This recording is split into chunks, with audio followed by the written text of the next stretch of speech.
You set your target CPA to $50 because your actual CPA is $60 and you want Google to do better. But your spend, it drops to almost zero. The campaign sits in learning phase for 3 weeks and then flatlines. You've just made one of the most common target CPA mistakes, and it's completely backwards from what you'd expect. Your target CPA isn't just a goal, it's the ceiling that Google can bid up to in the auction. When you set it below your actual cost per acquisition, you're effectively telling the algorithm to only bid in auctions that it already knows it can win cheaply. The problem is it has no idea which auctions those are yet. It needs to explore, and exploration costs money, but you've cut off its budget to explore. This is what experienced PPC people call the margin to maneuver. The gap between your target CPA and your actual CPA is the operating room the algorithm has to gather conversion data. If you shrink that gap too early, the campaign can't collect the conversion volume that it needs. No data, no learning. No learning, no spend. Here's the counterintuitive truth. A tighter target CPA doesn't make your campaign more efficient. It makes it more brittle. You're not squeezing Google into better performance. You're starving the data floor the algorithm needs to function at all. The campaign looks broken because it is broken, but you're the one that broke it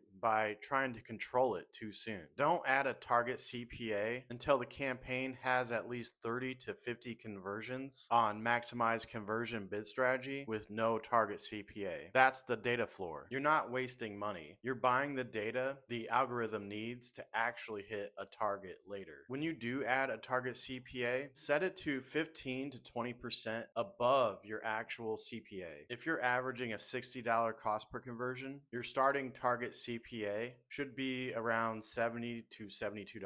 So go to your bid strategy settings right now and type in that number. Not the CPA you want, the CPA you're currently getting, plus 15 to 20%. That gap is the margin to maneuver. From there, you can reduce the target by no more than 10 to 15% every 2 weeks as performance stabilizes. Never change the target and the budget at the same time. Choose one or the other. In closing, when your target CPA has room to work, the learning phase stops being roulette. Spend distributes across the day. Conversion volume builds. The algorithm tightens towards your target all on its own because you gave it the data it needed to do that. Signal Rich Structures is a free course that walks you through how smart bidding actually learns and what your campaign structure needs to look like for it to work. It's free over at Freak.Marketing. You can find the link in the description or the bio.